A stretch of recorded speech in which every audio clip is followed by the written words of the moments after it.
CSIS Online.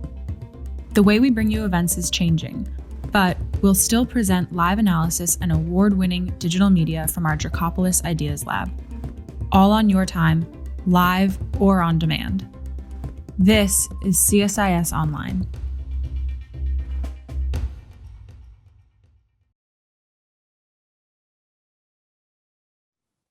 Well, good afternoon, everyone, and thank you for joining us. My name is Jude Blanchette. I'm the Freeman Chair in China Studies here at CSIS, and I'm really excited for today's discussion. We have joining us all the way from the UK, Rana Mitter, who's a professor of history and politics of modern China at the University of Oxford. And I'm sure all of our viewers already know Rana's work and know him to be one of the most astute observers of modern day China, an attribute aided by his deep historical understanding of the country and the forces that shape it. The proximate reason for our discussion today is it's June 17th, and depending on if you're a literalist, the Communist Party was founded a little bit more than a month ago, or if you want to go with the party line, you could say it was founded on July 1st. But nonetheless, the centenary of the CCP gives us a really good moment, I think, to stop and reflect on where the party is today, where the party is going. And of course, I think for that last component of it, you can't, I think I'm quoting Bob Seger here, I don't think you can't know where it's going until you know where it's been. And towards that end, I wanted to focus today's discussion on something that Rana has been thinking and writing about for a very long time, which is the topic of Chinese nationalism, the sources of it, the shapers of it, the way it is evolving, how nationalism is interacting with historical narratives, both real and manicured.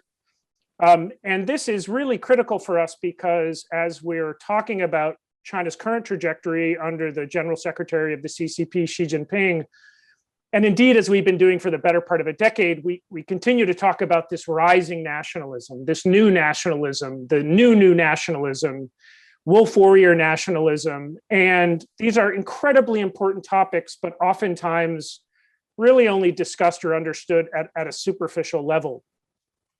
Is nationalism purely a top-down phenomenon that Beijing is manufacturing? Is Beijing responding to bottom-up nationalism, where it is being pressured by nationalist discourse? How is nationalist discourse shaping? What are the topics that are driving it? All of these are what I'd like to get into today with Rana. Folks who haven't already, I think we'll see, should make an effort to read Rana's newest book, which wrestles with many of these topics. It's called China's Good War, How World War II is Shaping a New Nationalism, which is published by Harvard University Press last fall. And as you'll see by the subtitle, How World War II is Shaping a New Nationalism, the connection between present day China, present day nationalism, and its view of its historical past are inextricably linked. Before we get to the discussion, just a very brief logistics note. This is meant to be an informal conversation between me and Rana, but we would like to invite outside participants. So if you go to the CSIS events page where you first saw about or registered for this, you'll see that there's a link to ask a live question. So I would, all throughout the discussion, and indeed we've already got some in the queue, please go at any time, load a question there. Those will be fired over to me, and I will try to work those in throughout our discussion. So without further ado, Ron, I really appreciate your time, and I'm really looking forward to today's discussion. Really great to be here, Jude, and I'm assuming I can be heard loud and clear, even though I am, as you say, stuck behind the pandemic wall in the United Kingdom, but hope one day to join friends and comrades over in the US again at some point. I think it would be helpful as just a starting question. I find that word nationalism, like the word legitimacy or ideology, you line up 10 people, you're going to get 15 different answers. So I wanted to either ask you, how do you use the word nationalism in a way that describing nationalism in 1921 has some sort of connection to nationalism in 2021? What is your working definition of nationalism? Absolutely. Well, I think the working definition that I don't want to put out there right at the beginning is the one that perhaps you would think of most naturally if, I don't know, if you're watching Sky News or CNN, to use a kind of international news station of quality that we might mention. In other words, the idea that you might all have in your minds, depending on where you're sitting, of half a 100, 200 students, maybe outside a foreign embassy in Beijing, all shouting, down with the foreigners, that sort of idea. In other words, the idea of a sort of violent, xenophobic anti-foreignism. And that's what the term Chinese nationalism too often seems to be connected with. Just for the avoidance of doubt, that's not the definition that I want us to be working with today. Now, of course, there has been and continues to be at least one strand of Chinese nationalism that does have that, very confrontational, very anti-foreign element to it. But I'm trying to start from the point that we can use it in a more abstract, even dare I say in a popular event, a more technical sense of the idea of a integrated nation state which expresses its own legitimacy, to use that term, through essentially actuating the desires and political will of its people. And in that sense, that could be we the people for the United States, or it could be the people in the People's Republic of China. You don't have to be a democracy to be a nation, but you do have to have some sense of integrated identity. And it's that idea of trying to create the nation state that sits at the heart of what I think is, you mentioned 1921, but let's say a century, probably more like a century and a half of continued Chinese attempts in the face of both repeated, kind of assaults from the outside world and internal disintegration to move from what it was, certainly 200 years ago, perhaps the greatest empire anywhere on the face of the planet, an empire that did not share modern ideas of nation state identity, but certainly had a really clear idea of who it was, whether it was, through the Confucian classics or through the shared sense of religious ritual, to what it has become through that time, which is a state, in the great historian Jonathan Spencer's word, searching for modern China and what that nation state identity is, and what it's become today, which is a party state that on the one hand expresses a strong sense of wanting to have China as a kind of quite top-down authoritarian nation state, and yet in many ways, I think Jude is still very nervous, very uncertain about how solid that project is. And of course, the trouble at China's borders is just one of the examples of how fragile, at least the party, 100 years on, feels it is, even at a time when the word zixin, confidence, is the one that's being put out publicly as the face of China's idea of its national identity today. I wonder if we could try to create a thread between nationalist discussion and discourse as it was occurring. So let's take your historical bookends and we'll move them further back from 1921 to, let's say, the end of the 19th century. I'm curious, what would a 19th century nationalist intellectual see in today's nationalism that would be familiar to him or her? In other words, is there something substantive that connects this one concept of Chinese nationalism where it has a coherent genealogy stretching 120 years, or is it so different today under the party state that it is of a completely distinct type and discourse? No, I think there absolutely are continuities between, as you say, let's say the late 19th century all the way through the 20th and into where we are today in the early 21st. And if I would try and reduce it to a sort of definitional minimum, so to speak, I would say it's the idea that the legitimacy of the Chinese people comes actually from their embodiment as a people in their own right, and that they exercise that legitimacy in a territorial body that is defined as being China. Now, that may sound a little bit like a mouthful. So what I mean by that is this. Many of the aspects of what you might call broadly the pre-modern identity of China through the many empires that rose and fell over the years were very much tied up with particular sort of markers of identity, which certainly have contributed in a different form to modern Chinese ideas of nationhood, but were not the same at the time. So I'm thinking of things like the sharing of norms that come from traditional Chinese philosophy, Confucius being the most famous one, of course, but also plenty of others in that tradition, the Neo-Confucians, Zhu Xi, people like that from the Song dynasty, who had a very strong idea of how heaven and earth interacted, how basically hierarchies ordered society. All these things were part of what it meant to be civilized. In other words, that you could share in that particular type of civilizational value, even if you weren't living in the territory that was necessarily called China. And I have to say, without going too far down the rabbit hole, Jude, as you will know, many of my historian colleagues who work on earlier periods than me, the medieval and, early modern period, often try and avoid using the word China at all in certain ways. The Sinic entity, SINIC, is one of the ones they point to, simply to try and point out the contrast between what has become the modernity of the nation state in the late 19th century onwards, under the impact of Western political thinking, and that prior identity, which of course is coterminous with it in many ways, but comes from a different set of ideas about what it means to have a shared set of identities. But I would add one final note on that thought. You can remove the substance of the empire. The British can tell you about this. You can remove the substance of the empire. It can be either abolished or disappear, but somehow it never disappears in people's minds. And in that way, that even, a small, cold, rather kind of, I think, enjoyable island off the northwest coast of Europe still has ideas that maybe there's a kind of global role that has something to do with that imperial past. So even today, the People's Republic of China is a nation state. It's also a state that shares heavily in ideas of that inherited empire that has had 2,000, 2,500, many more thousands, hundreds of years of history, which are not by any means forgotten. By the way, Rana, officially it's 5,000 years. If you've been reading your Xi Jinping historiography, it's 5,000 years of history. My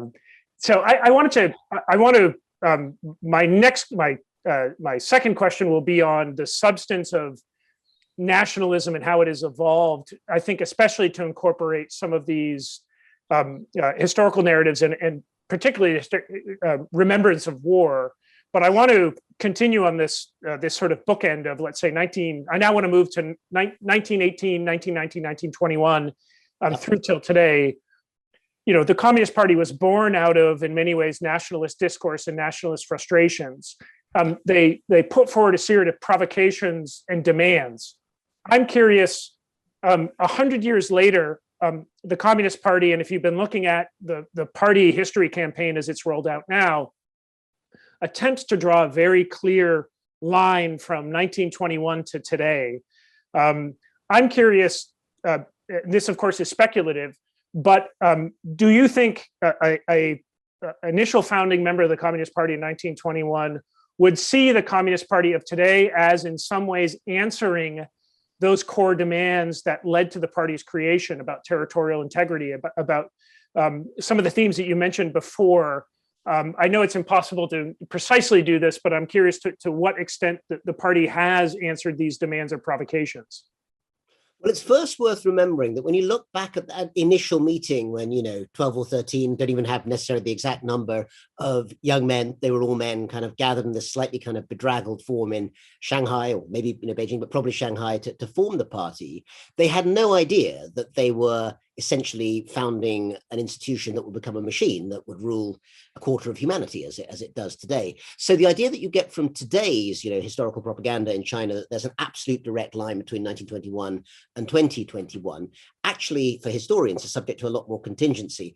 And I always think it's worth noting that if you go and look at the people who were there on that first day of founding, that first meeting, you can find their portraits in the site of the founding of the party in Shanghai today, which, by the way, as I'm sure you know, Jude, is in one of the ritziest shopping mall areas in Shanghai, Xintiandi today, which I think is an irony that I'm sure Mao Zedong would have loved. One of them was Zhou, who actually ended up not only leaving the Communist Party quite quickly, but actually becoming a collaborator with the Japanese during World War II. So he, if he's like, I don't know, the Judas at the Last Supper or the First Supper, you might say, he's an example of one of the founder members of the Chinese Communist Party who moved in a completely different direction in many ways in terms of the way that Chinese history played out. And it's a reminder that nothing is preordained in that sense. So in that context, Mao Zedong, as one of the founders of the Chinese Communist Party, I think today would have been absolutely delighted, really genuinely delighted at the way in which China today is the second biggest economy in the world. He'd prefer it to be the first, but that may yet happen. That it has this strong sense of its own territorial boundaries, often fiercely patrolled, as we know, and that wherever China goes in the world, people have to listen. They may like it, they may dislike it, but it's part of a global conversation in which it's a very, very dominant actor. But I think that if we look at the way in which China has essentially worked out as a society, one which, of course, today has huge amounts of income inequality, a society which in many ways has a nation state that in some ways feels bound by some of the markers of that kind of identity, language being an obvious one, a lot of kind of shared assumptions about the nature of society and politics. Nonetheless, there are still plenty of things that essentially are much more about the status quo than they are about revolution.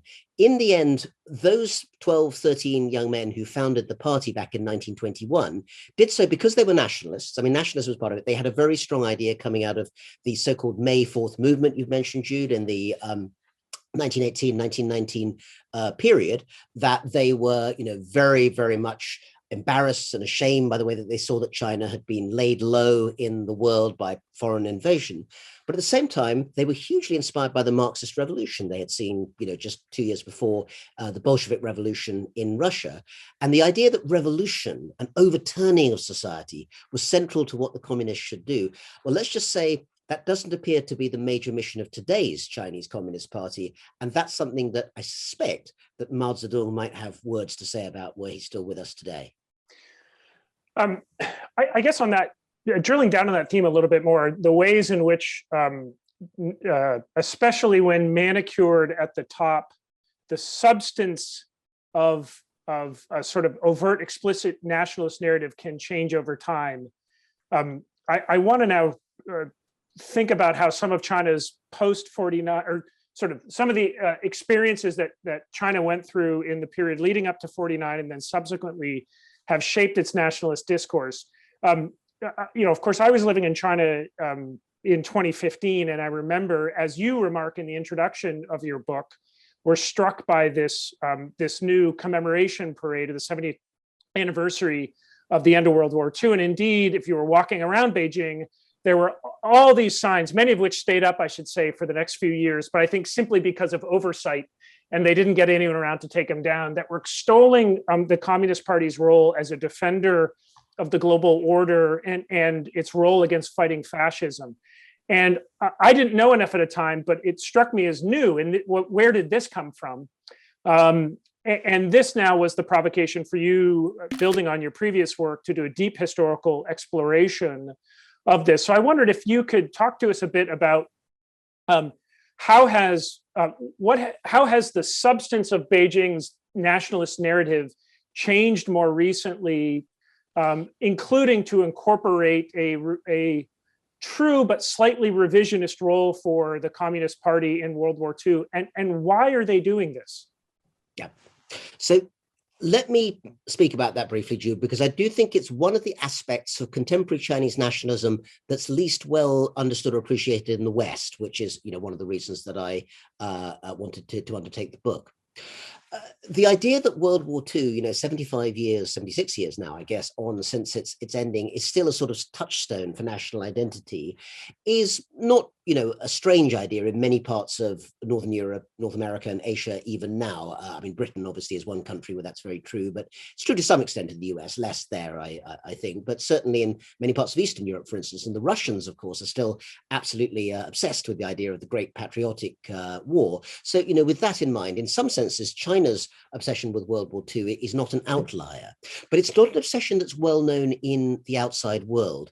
Yet it comes up over and over again in different parts of contemporary Chinese discourse and discussion about national identity. Two very quick examples, because they contrast with each other. One was just last year, in the early part of the year before the pandemic, that Chinese Foreign Minister Wang Yi, to name but one, was traveling to places like the Munich Security Conference and using a line you hear very frequently, which is that people should remember that in 1945, in other words, before the war had even ended, that China was the first signatory to the United Nations Charter. In other words, China using the legacy of the war to lay claim to sort of joint ownership or foundation of the international order. This made more sense perhaps when President Trump was in office, because he was probably the only post-war US president really to repudiate that order in some important ways, whereas the Chinese, of course, wanted to claim ownership of it.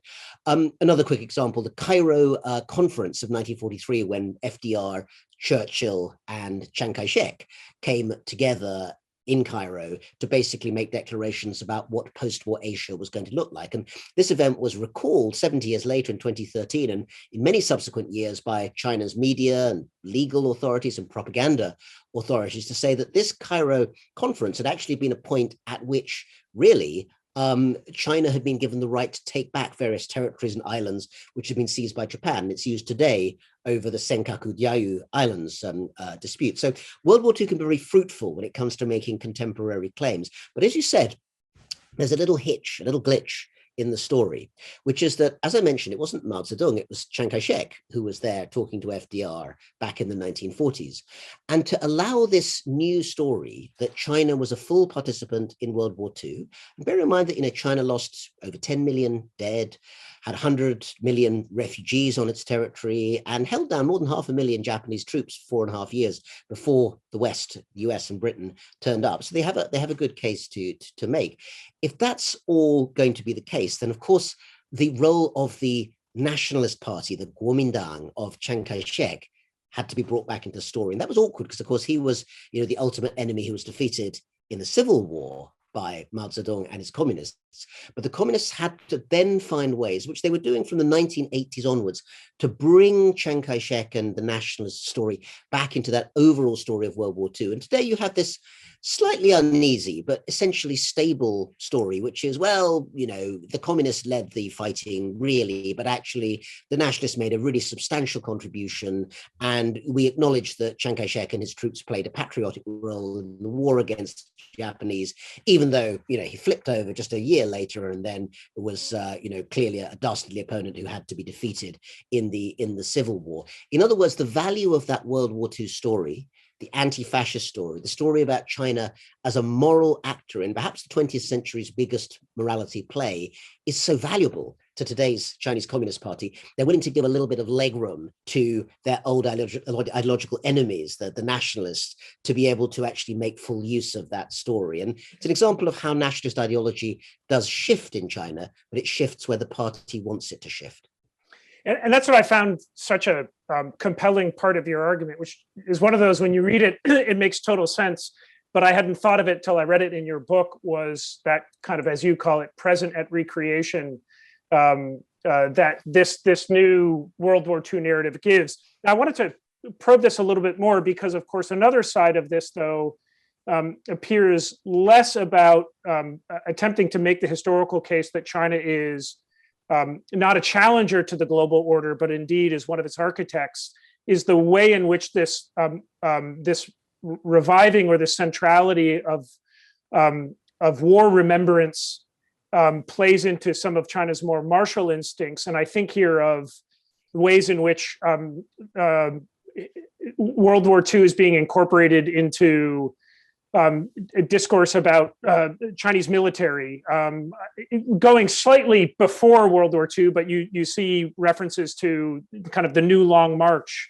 So you see this whole era of pre-1949, sort of from Yan'an to Beijing, that period, including World War II, is now becoming part of how China frames its own struggle and its struggle against outside powers. So how do you make sense of that? And I think connecting this to the present, so what? Is this new nationalist narrative, as you talk about, materially impacting in a way that we should be cognizant of China's behavior in the world? Yeah. So I think it matters a great deal. But one of the reasons I think it matters is that the parts that actually make the greatest difference are often the parts that are not so obviously visible from outside. So in a sense, the brashest, most visible parts of that nationalist language and set of attitudes are the things that are indeed produced by, the propaganda ministry and other people who are operating out of Beijing. And, this year, as we've said more than once, it's the 100th anniversary of the founding of the Chinese Communist Party. And one World War II site, if we're sticking to World War II, has been really doing, a tremendous amount of duty, which is Yan'an, the old communist red capital, you might say, in Shanxi province up in the northwest. And, this has become almost pretty much a sacred site in a sense. And there's plenty of records of people doing what's become known in China as red tourism. Now, that's about nationalist feeling too. Of course, it's about the anniversary of the party, but the party is seen as the vehicle for the expression of that kind of national identity and national mission, and Yan'an is part of that. But if you scratch a bit below the surface, if you look, for instance, at regional stories or stories that are divided by age and demographic, then I think actually this idea of nationalism can shift in some important ways. So a couple of quick examples. One of the things that I found most fascinating to research was looking at the city of Chongqing down in the southwest, a huge major metropolis these days with, tens of millions of people in the greater metro area. But it was also, of course, China's wartime capital during the World War II era. But it was the capital, again, of the nationalists, not of the communists. It was the opposite of Yan'an, you might say, in terms of ideology. And for many years, particularly under Mao, it wasn't possible for people there locally to tell their own stories in any meaningful way because they'd been on the wrong side in the communist nationalist divide in the Civil War. And then that's come to change and continues to actually be very different from the 1980s, 90s onwards into the present day. Once there was a loosening of the ability of people at the top level to say, okay, we can talk a bit about our former enemies and some of the slightly more patriotic things they may have done in defending us against Japan, that opened much more leeway for people bottom up to start telling stories which, given their head, I think the authorities probably would not have wanted them to tell. So for instance, one example is the huge online campaign, which actually is still going on in some sense, but it was much bigger in the 2010s, to restore war pensions to nationalist soldiers who had fought during World War II against the Japanese, but had never got wartime pensions. Now, that's a nationalist story. That's about people who fought for their country, but then were denied the compensation they should have afterwards. Nonetheless, by making this case, I think they made a lot of the leaders of the Chinese Communist Party rather nervous because they were essentially accusing the state of not having rewarded these people. And it's a sign that nationalism can, of course, not necessarily be counted as the same thing as supporting the argument that the ruling party makes. I mean, if I may, Jude, in your own excellent book, China's New Red Guards, you talk a great deal about leftist nationalists, I think I would characterize many of them, who essentially give the Chinese Communist Party a hard time for not being Maoist enough. There's no doubt in my mind from your description of them that these people would see themselves as proud defenders of China's nation state identity, but they do so in a way that actually, once again, is criticizing the state for not doing enough of that, not because it's actually taking on that ideology in the first place. So there's plenty of room for pushback and for grassroots voices to be heard, particularly through social media, which I think really has been the huge game changer in China in the last 15 years in terms of hearing voices that are not just state voices. But that doesn't mean that they're outside these discourses of nationalism. It means that they're adapting them, using them, putting them to their own purposes. That's a great segue, not because you mentioned my book, which I appreciate, but that's a great segue actually to, we've got about 18 minutes left, and I really wanted to drill down on this, maybe bringing the discussion forward to today, and now thinking for a moment on unpacking the idea of nationalism as a pure top-down phenomenon and looking at the interaction between, post-1989 patriotic education efforts, but at the same time, bottom-up varieties of nationalism that you see existing. You mentioned one, which is kind of leftist nationalism. You have much more martial military hard nationalism, coming from circles around the PLA. I wanted to ask, and this has actually come through in a few of the questions that folks have typed in, and is one indeed that I was going to ask in some formulation, which is the way that, building on what you just said, the way that Beijing views popular nationalism. At moments, it seems to be as if popular nationalism can be a tailwind of sorts to the regime. There are other times in which it's a headwind.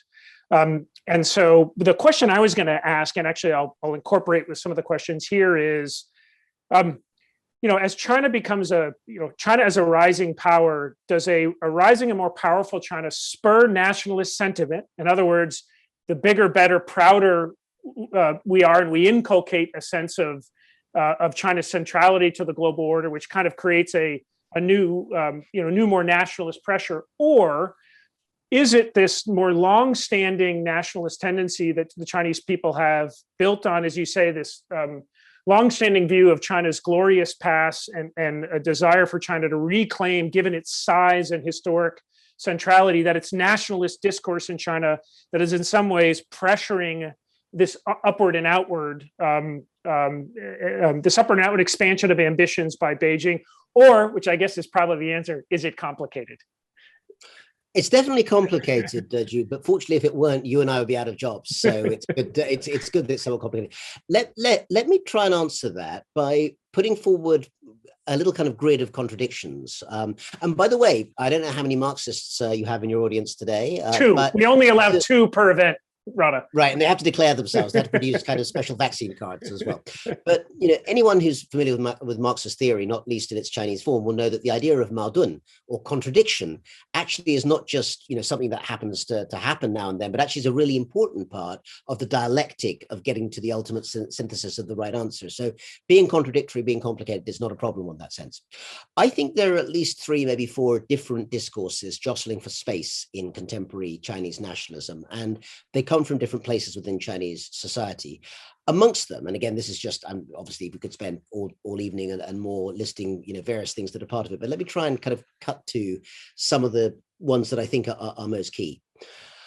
I mean, one, I think, is something that is often seen as being technocratic, but I think actually is highly ideological, and that is the idea of kind of economic and social performance legitimacy. The best way I can sort of put this is to point out that I think it was Tan Zhenlin who was then Minister of Food, I think actually back in the 1950s under the early part of Mao Zedong's government, who talked about if the Great Leap Forward, which turned out a disaster that killed millions of people who starved to death. But early on, I think one of his statements was that if the Great Leap Forward succeeded, then there would be enough monkey brains for everyone in China to eat. And I should add, for those who are not aficionados of monkey brains, this was a good thing. In other words, it's a delicacy that would only be available to an elite at the present moment. But once socialism had, the Great Leap Forward had done its good work, everyone will be able to partake in them. In other words, socialism, and certainly Maoist socialism, was not supposed to be about starving people to death. It was supposed to be about trying to create a prosperous society that would give everyone a good time. And the fact, excuse me, that while monkey brains may still be in kind of regularly limited supply, and considering our current pandemic situation, perhaps too many animal parts are not a great idea to have out there at the moment.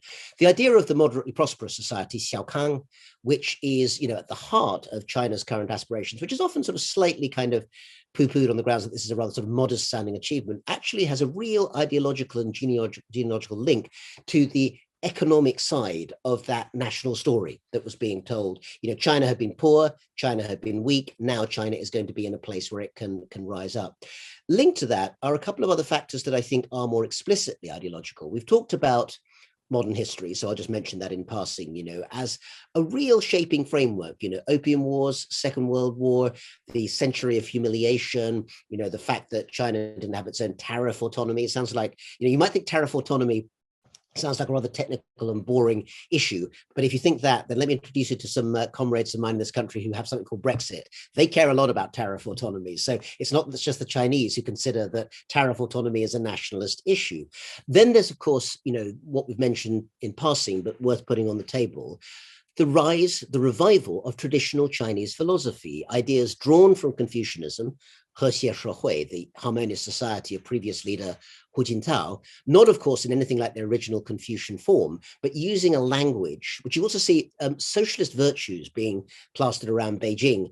Look at most of them, they're not socialist virtues, they're Confucian virtues. They're the ideas like virtue, benevolence, righteousness. All these things will be familiar to anyone reading a textbook primer in late 19th century China while studying for school. And the final one, and again, you've got many people, I think at CSIS and elsewhere, who have written fantastic things about this, which people should read on your website.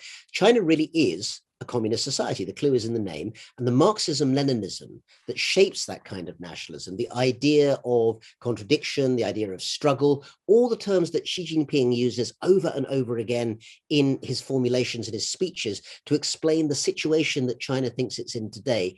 These are also parts of shaping the idea of what the Chinese national project actually is. And if they contain contradictions, how can Confucianism and Marxism-Leninism be put together in the same mixture? All the Chinese would do, I think the Chinese Communist Party, say, well, look at what we've got here, second biggest economy in the world, everyone trembles on China's word, tell us it's not working. I think building on that, I wanted to ask you about, you'd mentioned you'd mentioned legitimacy. I wanted to ask about, and this is a question that comes up quite a bit in thinking about the role that nationalism could play, or indeed, are we set to see sort of top-level official nationalism attempted to be positioned to play a greater role in legitimating the rule of the Communist Party? The general assessment is, throughout the reform and opening period, the CCP shifted its value proposition to the Chinese people as saying, we'll be the stewards of stability and growth. There's now, I think, discussion on, are we seeing a shifting of a readjustment of the dials, the legitimacy dials, where if you're imagining a structural decline in growth, one that is likely to be enduring, we're no longer going to be seeing double-digit growth. And indeed, with some of the demographic pressures on the country, and looking at the external environment is getting more difficult, will we see the party ramp up nationalist discourse as a way of buttressing its legitimacy? I mean, that's an empirical question, but I wanted to know, when you hear that, does that make sense to you? Or had we misassessed where the dials were in the reform and opening period? No, I think it's absolutely right, Jude. But I think one of the things that's more and more notable, particularly in the last few years, is that the definition of that kind of nationalism that the Chinese top authorities are seeking to use is one that's increasingly intolerant of what actually many of the most successful nationalisms have understood, which is that diversity is one of the things that actually creates successful and flexible nationalism. So this would be a version of nationalism in which a set of political slogans transmitted from Beijing help to define the nation state. But to use an example from Hong Kong at the moment, Cantonese protest poetry, some of which I've had the pleasure to actually kind of discuss in a seminar like this with some of those who are involved in writing and reciting it, that does not fit into this. And again, it even has the potential to fall foul of the new national security law. And the word national in that phrase, is by no means accidental in that sense. My own feeling is that if you are finding that poetry is giving you a problem in terms of your own national security, it may be that you need to redefine your idea of national security. But it does speak to that wider idea that's becoming stronger and stronger in Beijing, at least it would appear to be, that one type of linguistic identity, one type of aspirational, urban, modern lifestyle, a particular type of extremely politically constrained understanding of the party state in which, say, civil society, which, by the way, was really kind of taking off, as you know, in a big way in the 2010s, just 10 years ago, with all sorts of organizations in China working on everything from AIDS to environment to the rights of single mothers, and the new the relatively new laws against civil society have really done a great deal to cut those those grassroots organizations very much out of the picture. All of that goes to create a much more monolithic idea of what the nation is. I've said more than once, so apologies, it's my bumper sticker, but I'm going to say it again. China is a plural noun, and I think any form of nationalism which fails to understand that actually there is a tremendous amount of diversity in China, that just doesn't mean people wearing unusual costumes dancing on a New Year's special on television, but actually is about understanding that different types of language, identity, engagement with the state can all go to make up a much more plural sort of society. That kind of nationalism is very, very limiting. And that's a great, and actually there's a question I had written down here, but actually a question just came in similar to that, which got me thinking about on ethnic nationalism in China and Beijing's view of that, which is obviously at its most extreme. We see the campaign of repression in Xinjiang, but we're also seeing this in Tibet. You're seeing campaigns against in Inner Mongolia. About 10 or so years ago, I was doing some research after reading David Shambaugh's great book on how the Communist Party had been assessing the decline of the Soviet Union. I had been seeing what they had said subsequent to Shambaugh's book, and was struck in reading party journals on the focus on the role that ethnic nationalism had played in deterioration of organizational integrity within the Soviet Union.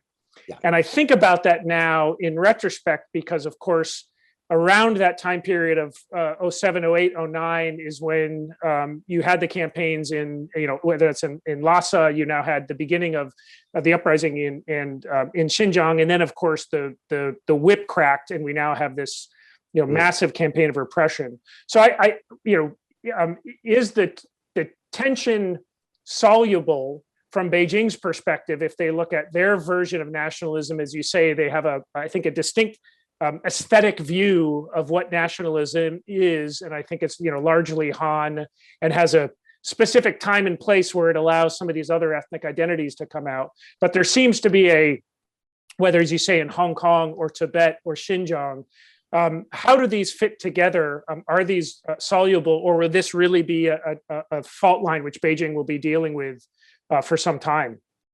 It'll be dealing with it for quite some time to come. There are a lot of great historians who have looked at the actually really, really very interesting and very varied story of how the question of ethnic difference in China has been managed, certainly in the People's Republic of China period, but actually, in the decades of the Republic before that, and actually the Qing dynasty and other dynasties before that as well. China this is why we had this sort of earlier conversation about, the cynic entity, because actually, of course, it is a society that at times has been ruled by people who are ethnically not Chinese in the Han sense, the Manchus being the most recent obvious example of that as well. And the understanding that actually the type of Han-dominated bordered nation state that China is at the moment is by no means the only incarnation or manifestation of what China has been over the years, is something that actually, Chinese scholars have been absolutely the center of explaining and understanding over decades. But there's, once again, far less space for them to do that or talk about that now than there was perhaps even 10, 15 years ago, and certainly in some earlier parts of the existence of the PRC.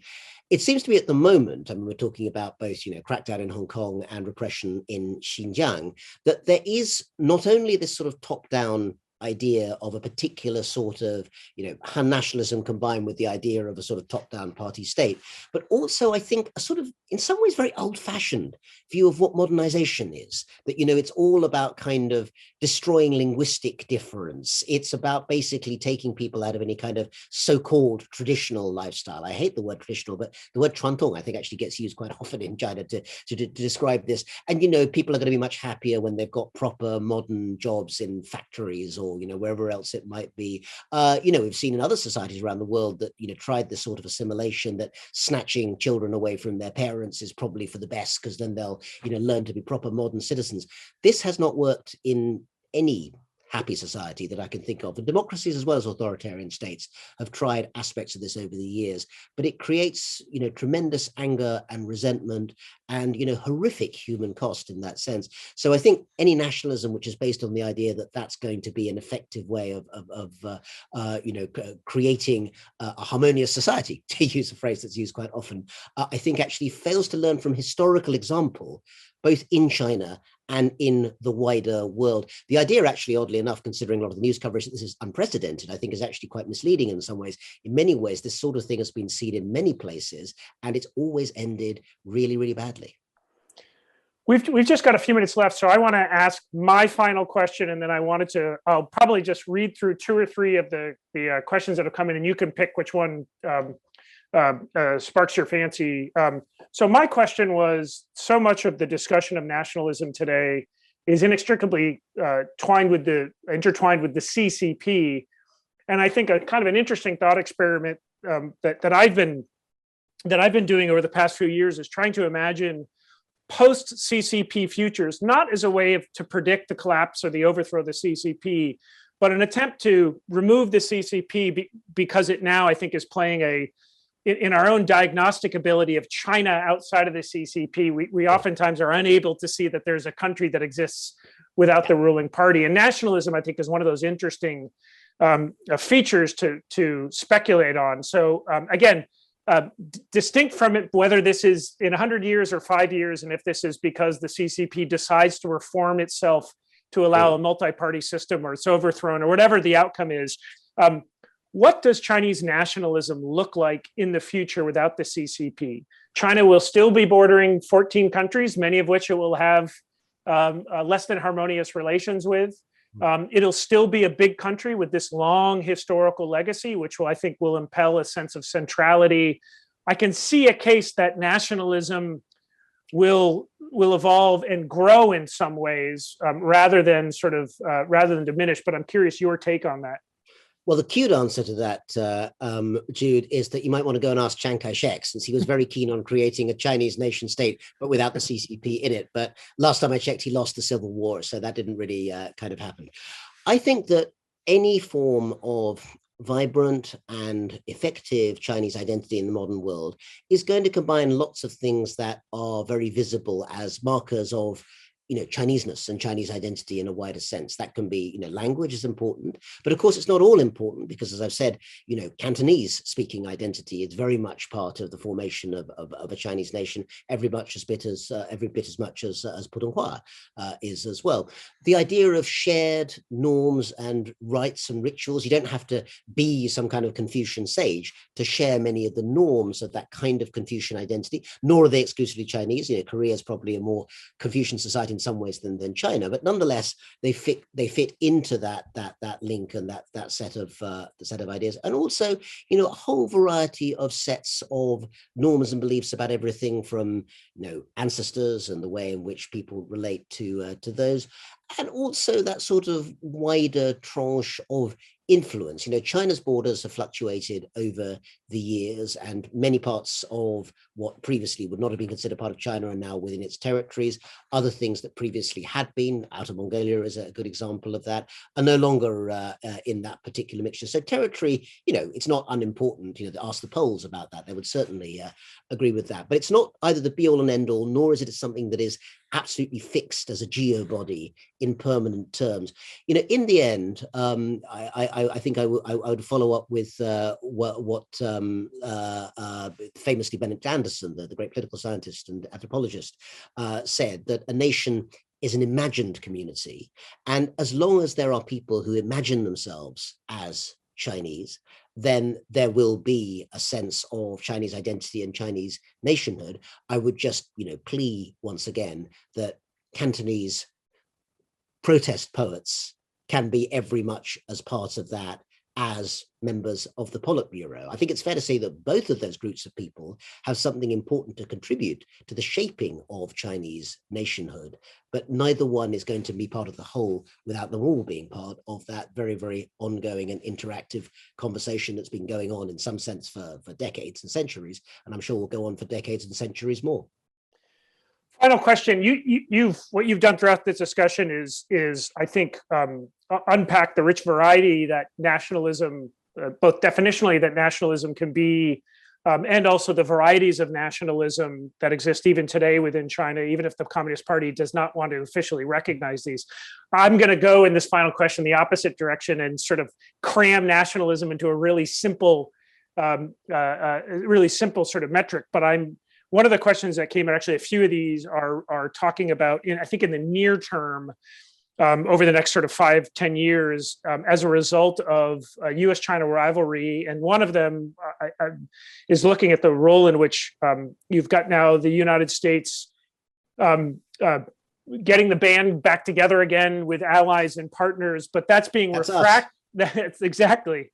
But that's being refracted in Beijing as a kind of a neo-containment strategy. Some of the questions are asking, how do you assess a Biden China policy in concert with the EU and the UK? We just saw this at the G7. We just saw this out of NATO's statement. China comes up a lot.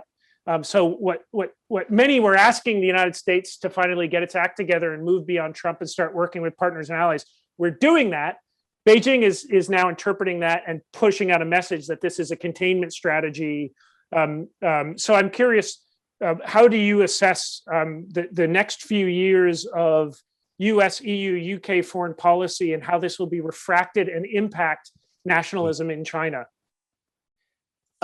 Well, I would say two things. The first is perhaps the kind of slightly more depressing and realist side, which is that I think that relations between the liberal world, if you want to define it that broadly, and China are going to be bumpy for quite some time to come, because essentially at the moment there is perceived on a whole variety of areas, including economic security to military security, areas where there cannot be a reconciliation of views.